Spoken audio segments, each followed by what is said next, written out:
a Thursday morning. Coming up tomorrow, we're going to start to see a lot of traffic coming into town as all part of the Cascadia Rising Earthquake exercise for the great state of Washington. We have in studio with us today Ross McDowell and Henry Cervantes from Mason County Emergency Management. And morning, guys. How you doing? Morning. Good to see you guys both. This is a big event that's happening. Oh, it is. It is a very big event. Very big event.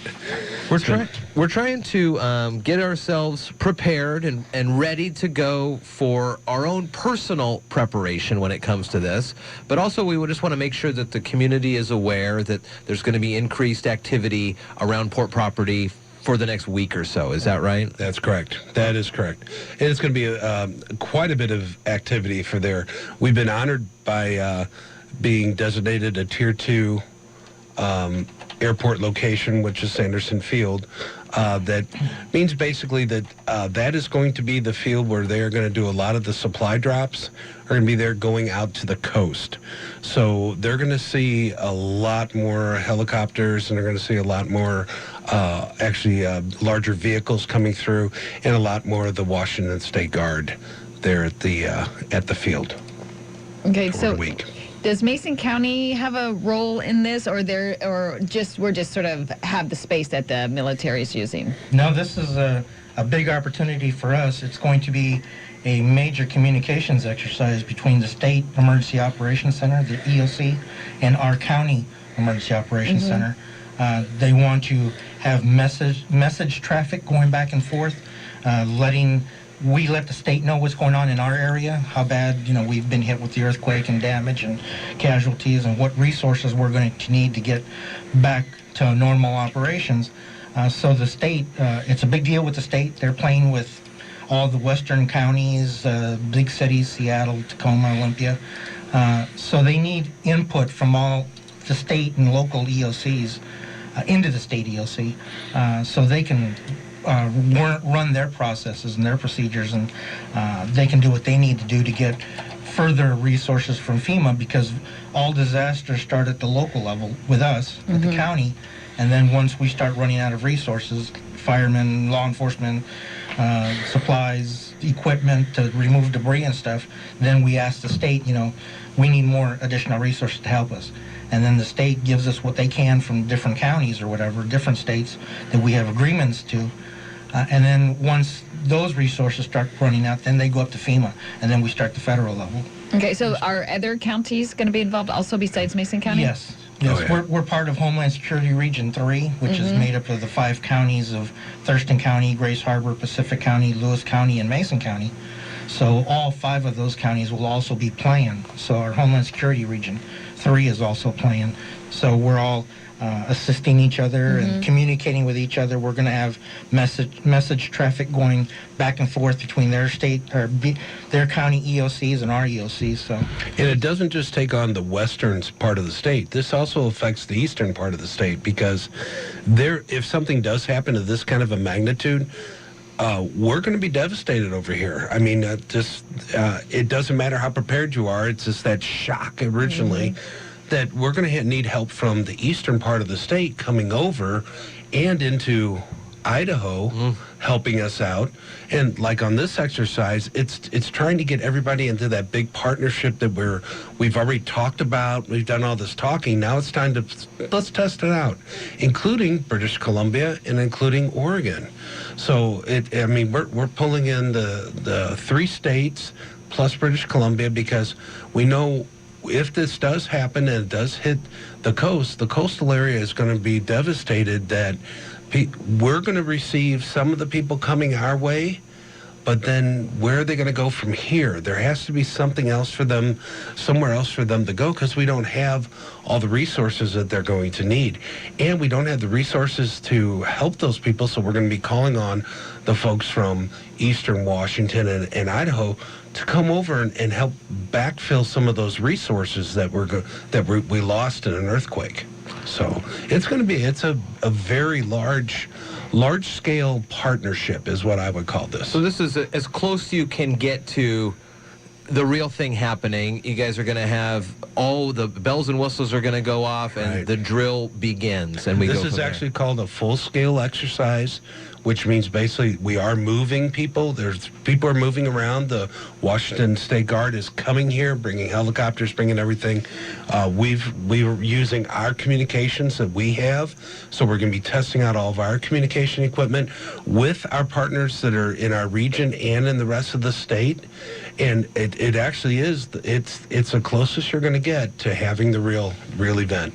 Have you ever been involved in something similar? I mean, obviously not as big because this is sort of the biggest thing, but something similar to Last this? summer. Last summer. When the National Guard was here and they did the Evergreen Tremors exercise. So that was sort of a smaller A dry version run. of this. And how did that go? It went great. We learned a lot of lessons.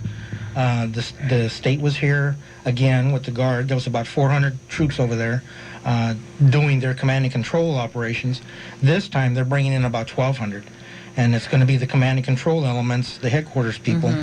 But then there's also going to be troops that'll actually be moving supplies, driving trucks. They're going to be running convoys because they want to know what the road systems are like between here and Grays Harbor. Because once earthquake happens, there's supposed to be a tsunami that will affect the coast. So there's going to be a lot of requirements for aid and assistance on the coast. So the Guard, using Sanderson Field as a major staging base, they'll have the troops, staying there, sleeping there and stuff. And then to get the supplies and rescue people and stuff, they'll be running convoys out to Grays Harbor on all the smaller roads, the major roads, just so the Guard gets used to this area. Because the unit that's coming to support us, the 96th Transportation Command, they're basically out of Seattle, Tacoma. They don't know Mason County. Right. Sure. So it's a chance for them to get familiar with our area, because in the event of a disaster, they'll be assigned to us direct. There won't have to be any, who's available, who's coming. We already know. So we've already developed that working relationship. They know us, we know them, and very successful exercise last summer. So we're going to definitely build on that relationship and that exercise experience from last summer. So. And communications is really important. I know I listened to your show yesterday, and you were talking to the gentleman that works over at Sanderson Field, talking about when he was over in Japan, the earthquake, and how it was so important, the communication, to let people know that he was okay. That's why our biggest focus is on this one for us is the communication section. If we can get information out to our partners all over of what's going on here, our situational awareness, here's what we have, here's what's going on, here's what we need, okay? That's the key to this whole thing. If you're or else you're just going to sit there like a duck in the water and do nothing. No, we need to have that communications part. That's why that is our big focus for us, is the communications. Because if we have something that somebody else can use or needs and we can get it to them, we are going to. And vice versa. If we need something, we're hoping our partners will come in and say, hey, we have that.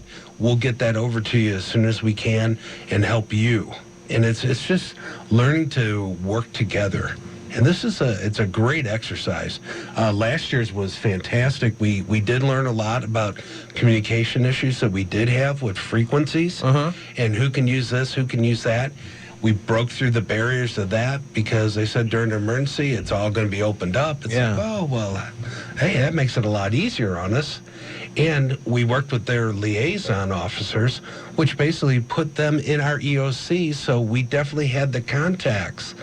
And it worked wonderful last year. It really did. But it was kind of working our way and walking our way through that communication cycle that we needed.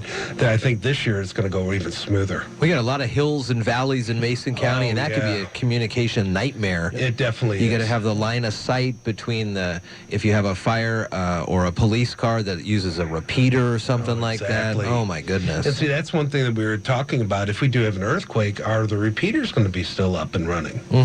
So that's why we went to the ham radio operations. We're doing redundant communications systems so that we don't rely on cell phone. Sure. Because cell phone's going to get jammed up. We know it. We tell people even now, hey, if that happens, it's easier to do a text. Right. That's easier to get through. It might still take a little bit, but it's going to get through easier. So texting is good. But we're looking at, if we need to get things out We even have a system that's in there. It's called Packet System in our ham radio, which sends emails. Basically, it's running an email over the ham radio lines. Wow. And it's great. It's been around for a while, but we have that in ours that we can do that. So if it comes down to that point of we need something in writing kind of a thing or something to get to somebody, we have that option too. So Isn't we've that been trying something? to get a lot of different options available for communications. We've been working with MazeCom, and there's for a digital channel that we have that's going to be a digital channel for the local agencies here, so we can give our situation reports to us, and we're going to be practicing that. That's one of the things that we're practicing in our communication side, that from all over the county, so that we can give what's called a CAN report, which tells you what do you have, what do you need, okay, what your situation is, because it might be different what's happening in Belfair than what's happening here in Shelton. Yeah. You know, there could be differences there. We want to know what's going on in our county so we can report that up through the state and say, here's what we need, you know, if we don't have those resources. So crews are going to start showing up tomorrow, and they're going to stick with us in this parts for the next week or so. We were talking to Dick Taylor from the port yesterday, too, about making sure people know there's stuff going on, but there's no real opportunities to see what's going on. Not really. There's it's just going to be extra traffic around. Okay. And I got to say, it's been really nice working with Dick and the group from over there at the airport. Very open to, yes, let's do this, let's practice this, let's get this going. And I really appreciate that. I like the idea of having good partnerships and open partnerships. So, yeah, it's been really nice. It'll be interesting. Yeah. Again, there will be an influx of green guys, as we call them. There'll be a lot of green people here, so the traffic might be a little bit different on 101. During that time, we're working on getting some reader boards so that people can see those. Oh, so good. It gives them a little warning that this is happening, and I'm glad that you guys are doing this so people will know we're not getting evaded, Sure. you know, or Yeah. something like that. That was one thing that was brought up last time, because there were some issues that why are they here? What's going on? You know, so Yeah. getting the info out is a good thing. It's important to have that Yeah, information. definitely. Ross McDowell, Henry Cervantes from Mason County Emergency Management, talking about the Cascadia Rising earthquake drill that's coming up starting kind of tomorrow. They're going to be in town, and through the rest of the week, the governor will be here, I think, on the 8th. Is On that the right? 8th, that's correct, All right. yes. Thanks, guys. Good to see you. Hey, nice being here. Nice Good seeing information. you guys. Yeah, thanks. 7:45 at iFiber One. After this, we'll talk more about Forest Festival coming up. I'm here to talk about Arch Mechanical. Their name begins with affordable. Affordable refrigeration, cooling, and heating. Residential or commercial, please ask about their